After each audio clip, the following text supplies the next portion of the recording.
بسم اللہ الرحمن الرحیم۔ انسان جب بھی کسی کو واعظ کرے یا کسی کے سامنے اپنی بات کا اظہار کرے تو ہمیشہ اس کا لہجہ عمدہ ہونا چاہیے اور اس کی زبان نرم ہونی چاہیے۔ امام الانبیاء جناب محمد الرسول اللہ صلی اللہ علیہ وسلم نے جب مدینہ منورہ میں سب سے پہلا خطبہ ارشاد فرمایا، اس میں نبی علیہ السلام نے جو کلام کیا، صحابہ کرام سے خطاب فرمایا، اس میں یہ بھی تھا: افشوا السلام واطعموا الطعام ولین الکلام وصلوا باللیل والناس نیام۔ سلام کو عام کرو، غرباء کو، فقراء کو، مساکین کو کھانا کھلاؤ۔ ولین الکلام، لوگوں سے ہمیشہ نرمی سے گفتگو کرو۔ وصلوا باللیل والناس نیام، اور رات کی تنہائی میں جب ساری دنیا سو رہی ہو، آپ اس وقت اٹھ کر اللہ رب العزت کے سامنے کھڑے ہو کر نماز کی صورت میں، قیام کی صورت میں آپ اللہ کو یاد کرو۔ یہ میرے نبی صلی اللہ علیہ وسلم کا خطبہ تھا۔ لین الکلام، اپنے کلام میں نرمی پیدا کرو۔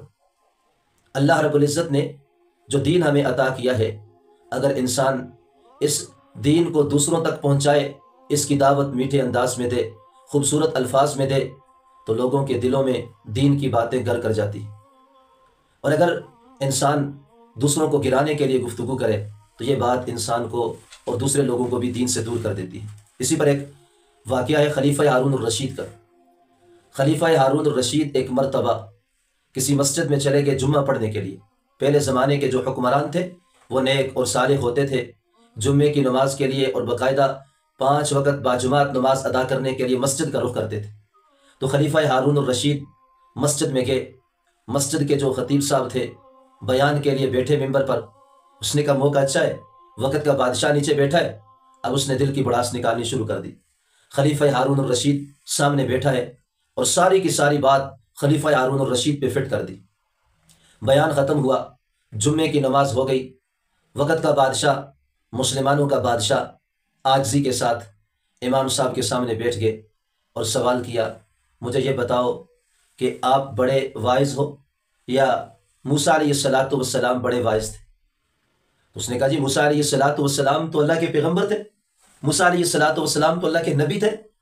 تو کہا یہ بتاؤ کہ میں بڑا نافرمان ہوں یا فرعون بڑا نافرمان تھا؟ تو کہا بھائی فرعون تو کافر تھا، آپ تو مسلمانوں کے امیر ہو، آپ تو مسلمانوں کے بادشاہ ہو۔ تو خلیفہ ہارون الرشید نے کہا پھر رب العالمین کی ذات نے جب موسیٰ پیغمبر کو بھیجا تھا اپنے دشمن اور اپنے نافرمان فرعون کی طرف تو فرمایا قولا لہ قولا لینا، موسیٰ اور ہارون آپ جا رہے ہو بڑے کافر کے پاس جو میرا نافرمان ہے، جو میرا سرکش ہے اور جو میری نافرمانی میں حد سے بڑھ گیا اور جس نے دعویٰ کر دیا انا ربکم الاعلی، لیکن اس کے سامنے جانا، میری توحید کی بات کرنا، اپنی رسالت کی بات کرنا، قیامت کی بات کرنا، لیکن قولا لہ قولا لینا، فرعون کے سامنے جا کر نرمی سے بات کرنا، نرمی سے گفتگو کرنا۔